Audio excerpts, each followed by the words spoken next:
So, I've been looking around for Bear today and I've found him looking at a book called The Bee Man. Now, yesterday, Bear went out and met a beekeeper called Rosemary. Shall we have a look in your book, Bear, and see if we can learn any more about beekeeping? The Bee Man. Here is my grandpa, who's known in our town as the Bee Man. Here is his jacket with zipped up hood that covers his face just the way that it should when he visits his hives as the Bee Man. So just like Rosemary yesterday in her white jacket, and she had a hood on and Bear had his hood on to protect him. Here are his gloves made of cotton and leather, protecting his hands in all kinds of weather when he tends to his hive as the Bee Man. So the gloves were very long. Do you remember? They went up his arms, or up Rosemary's arms yesterday. Here is the beehive where all the bees sleep, tucked into a box called a shallow or deep, and then placed on a stand by the Bee Man. Here is the smoker that calms down the bees, and a hive tool that opens the beehive with ease for a much closer look by the Bee Man. So just like Rosemary had her smoker and her hive tool. Here is the Queen, who does her job well and lays tiny eggs in a six-sided cell. She's the heart of the hive, says the Bee Man. There's only one queen in a hive, but there can be as many as 50,000 other bees in the hive. Here are the drone bees with bulging eyes and a large appetite supporting their size. They mate with the queen, adds the Bee Man. So these are all the boy bees, and right in the centre, you can see here, the queen bee, she's much bigger. So the boy bees don't go out of the hive, they stay in the hive, or the male bees.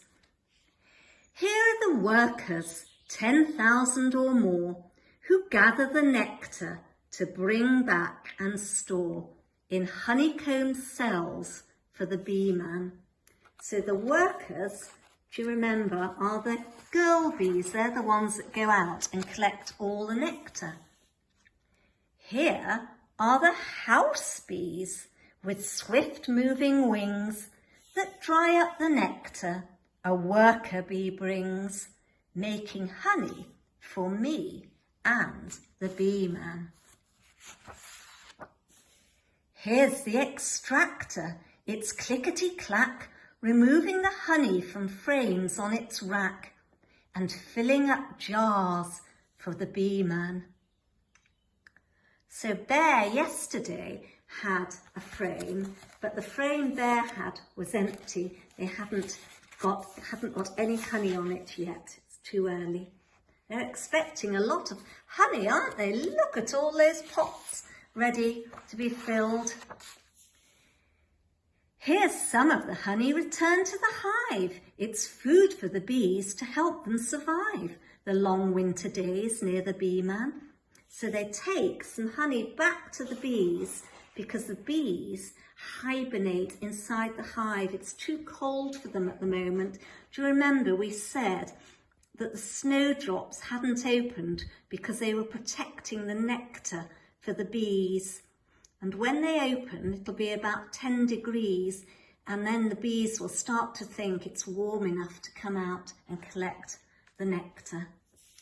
Here are the bees protected from harm, inside the hive, huddled cosy and warm, so they'll be here next year, says the Bee Man. Here is the wagon, filled up to the brim with bottles of honey collected by him and brought to the house by the Bee Man. Here are the muffins, all warm and delicious, and dripping with honey on Grandma's best dishes. What a lovely tea they're going to have with honey muffins. How lovely. I'm glad that my grandpa's a bee man.